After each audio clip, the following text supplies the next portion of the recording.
اعوذ باللہ من الشیطان الرجیم بسم اللہ الرحمن الرحیم۔ اللہ تبارک و تعالیٰ کے نام سے شروع جو بڑا مہربان اور نہایت رحم کرنے والا ہے۔ ایک ایسی قوم جس پر اللہ تبارک و تعالیٰ نے اپنا دردناک عذاب نازل فرمایا اور اس قوم کے تمام لوگوں کو بندر بنا دیا۔ اس قوم کے لوگ کون سا ایسا گناہ کرتے تھے جس کی وجہ سے اللہ تبارک و تعالیٰ نے ان پر دردناک عذاب نازل فرمایا، اور یہ لوگ بندر بننے کے بعد کتنی دیر زندہ رہے اور پھر ان کو کس قدر دردناک موت آئی۔ جب یہ لوگ بندر بن گئے تو یہ لوگ اپنے عزیز و اقارب کو دیکھ کر ان سے کیا کہتے تھے، اور کیا آج کے دور میں پائے جانے والے بندر اسی قوم کی نسل میں سے ہیں؟ ان تمام تر سوالات کے جوابات قرآن و حدیث کی روشنی میں آج کی اس ویڈیو میں ہم آپ کو بتائیں گے، لہذا آپ سے گزارش ہے کہ ہماری اس ویڈیو کو اینڈ تک ضرور دیکھیے گا۔ انسانوں کے بندر بننے کی ابتدا حضرت داؤد علیہ السلام کے دور سے ہوئی۔ اس واقعے کا پس منظر کچھ یوں ہے۔ حضرت داؤد علیہ السلام اور ان کی قوم سمندر کے کنارے ایلا نامی گاؤں میں رہتے تھے اور ان کی تعداد 70,000 کے قریب تھی۔ یہ قوم بڑی ہی خوشحال تھی اور اللہ تبارک و تعالیٰ کی فرما بردار قوم تھی۔ اس قوم کو اللہ تبارک و تعالیٰ نے بے شمار نعمتوں سے نوازا تھا۔ ہر طرف سرسبز و شاداب باغات اور ہر طرف ہریالی ہی ہریالی تھی، اور اللہ تبارک و تعالیٰ کی بے پناہ کرم نوازے تھے۔ یہ لوگ اپنی اس زندگی میں بہت ہی خوش تھے۔ حضرت داؤد علیہ السلام کی قوم چونکہ سمندر کے کنارے رہتی تھی تو اللہ تبارک و تعالیٰ کا ان پر یہ خاص کرم تھا کہ سمندر کے اس کنارے پر بے پناہ مچھلیاں آتی تھیں جن کا یہ لوگ کاروبار کرتے تھے اور بہت ہی خوشحالی والی زندگی گزارتے تھے۔ جب یہ قوم اللہ تبارک و تعالیٰ کی نعمتوں کی وجہ سے خوشحال ہو گئی تو اللہ تبارک و تعالیٰ کی نافرمانی پر اتر آئی اور طرح طرح کے گناہوں کے اندر مبتلا ہو گئی۔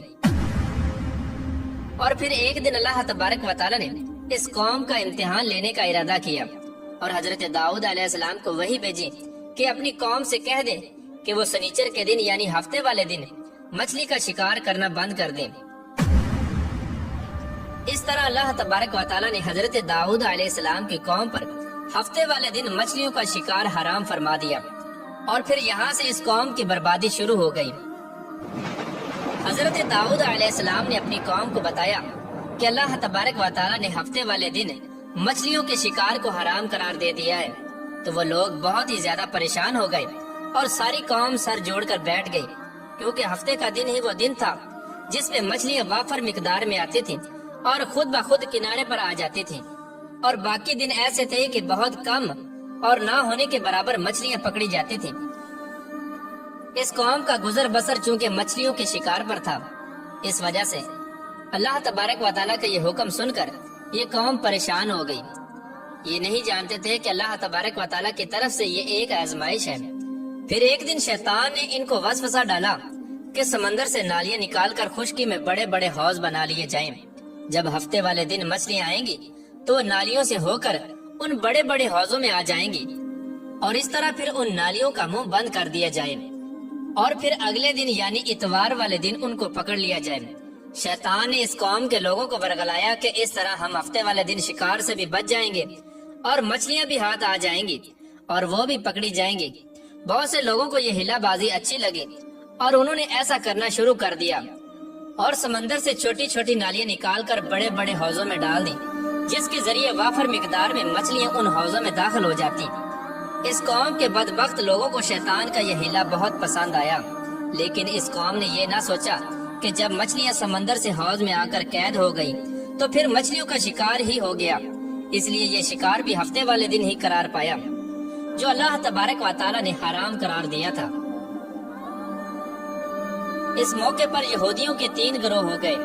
کچھ لوگ ایسے تھے جو شکار کے اس شیطانی ہلے سے منع کرتے تھے اور ناراض و بیزار ہو کر شکار سے باز رہے، اور کچھ لوگ اس کام کو دل سے برا جان کر خاموش رہے، لیکن انہوں نے شکار نہ کیا اور دوسروں کو منع بھی نہ کرتے تھے، بلکہ یہ لوگ منع کرنے والوں سے یہ کہتے تھے کہ تم لوگ ایسی قوم کو نصیحت کرتے ہو جنہیں اللہ تبارک و تعالیٰ ان قریب ہلاک کرنے والا ہے اور ان پر اپنا دردناک عذاب نازل فرمانے والا ہے۔ اور اس قوم کے کچھ لوگ ایسے تھے جو سرکش اور نافرمان لوگ تھے، جنہوں نے اللہ تبارک و تعالیٰ کے حکم کی اعلانیہ مخالفت کی اور شیطان کی ہیلے بازی کو مان کر ہفتے والے دن شکار کرنے لگے۔ یہ لوگ اللہ تبارک و تعالیٰ کے حکم کی کھلا مکھلا مخالفت کرتے اور ہفتے والے دن مچھلیوں کا شکار کر کے ان کو کھایا کرتے اور بیچا کرتے۔ پیارے دوستو، حضرت داؤد علیہ السلام کی قوم کے 1200 ایسے نافرمان افراد تھے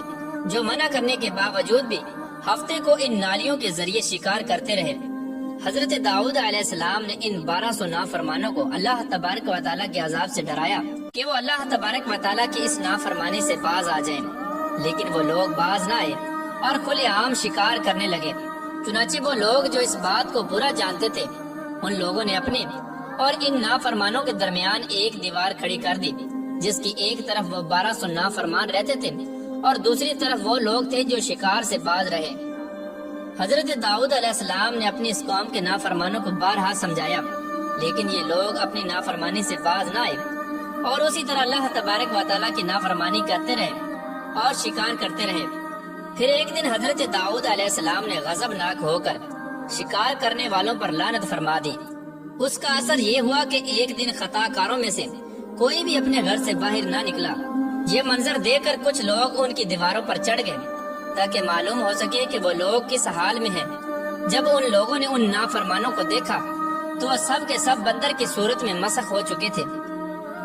اللہ تبارک و تعالیٰ نے ان کی نافرمانی کی وجہ سے ان پر اپنا دردناک عذاب نازل فرمایا اور ان کو انسانوں سے بندر بنا دیا۔ جب لوگ ان مجرموں کا دروازہ کھول کر ان کے گھر میں داخل ہوئے تو وہ بندر اپنے رشتہ داروں کو پہچانتے تھے اور ان کے پاس آ کر ان کے کپڑوں کو سونگتے تھے اور زاروں کی تار روتے تھے، لیکن وہ کچھ بول نہ سکتے تھے۔ اللہ تبارک و تعالیٰ کے ان نافرمان بندر بن جانے والے لوگوں کی تعداد 12,000 تھی۔ ان 12,000 لوگوں نے اللہ تبارک و تعالیٰ کی نافرمانی کی اور اللہ تبارک و تعالیٰ نے ان کو بندر بنا دیا، جس طرح کہ اللہ تبارک و تعالیٰ سورہ بقرہ میں ارشاد فرماتا ہے، اور بے شک ضرور تمہیں معلوم ہے تم میں کہ وہ جنہوں نے ہفتے میں سرکشی کی تو ہم نے ان سے فرمایا کہ ہو جاؤ بندر دھتکارے ہوئے۔ اس طرح حضرت داؤد علیہ السلام کی قوم کے 12,000 نافرمان بندر بن گئے۔ یہ لوگ 3 دن تک زندہ رہے اور اس دوران یہ کچھ نہ کھا سکتے تھے اور نہ ہی پی سکتے تھے، بلکہ یوں ہی بھوکے پیاسے سب کے سب ہلاک ہو گئے اور 3 دن کے اندر سب کے سب مارے گئے۔ اور وہ لوگ جو ان نافرمانوں کو اللہ تبارک و تعالیٰ کی اس نافرمانی سے منع کرتے تھے، اللہ تبارک و تعالیٰ نے ان کو اس عذاب سے سلامت رکھا، اور وہ لوگ جو اس شکار کو برا جان کر خاموش رہتے تھے، اللہ تبارک و تعالیٰ نے ان کو بھی اس عذاب سے سلامت رکھا۔ پیارے دوستو، بات کرتے ہیں کہ آج کے دور کے بندروں میں سے کیا کوئی بندر ان کی نسل میں سے بھی موجود ہے، یا آج کے دور میں پائے جانے والے بندر انہی بندروں کی نسل میں سے ہیں؟ اس کے متعلق روایات میں آتا ہے کہ حضرت عبداللہ بن مسعود رضی اللہ تعالیٰ عنہ سے روایت ہے کہ حضور پاک صلی اللہ تعالیٰ علیہ وآلہ وسلم سے کسی نے سوال کیا کہ آج کے بندر کیا حضرت داؤد علیہ السلام کی قوم سے ہیں؟ تو حضور نبی کریم رؤوف الرحیم صلی اللہ تعالیٰ علیہ وآلہ وسلم نے ارشاد فرمایا کہ اللہ تبارک و تعالیٰ جس قوم پر عذاب بھیجتا ہے یا ان کی شکلوں کو مسخ کرتا ہے تو یہ عذاب انہی پر ہوتا ہے جن پر وہ عذاب نازل ہوا تھا، اور اس کے بعد اللہ تبارک و تعالیٰ ان لوگوں کو ہلاک کر دیتا ہے اور ان کی آگے نسل نہیں بڑھتی۔ اس لیے یہ بات غلط ہے کہ کچھ لوگ یہ سوچتے ہیں کہ آج کے بندروں میں بھی حضرت داؤد علیہ السلام کی قوم کے بندر بننے والوں کی نسل موجود ہے۔ ایسا کچھ بھی نہیں ہے۔ وہ لوگ صرف اور صرف 3 دن زندہ رہے اور اس کے بعد سب کے سب ہلاک ہو گئے، اور اللہ تبارک و تعالیٰ نے اس قوم کے نافرمانوں کو صفحہ ہستی سے مٹا دیا۔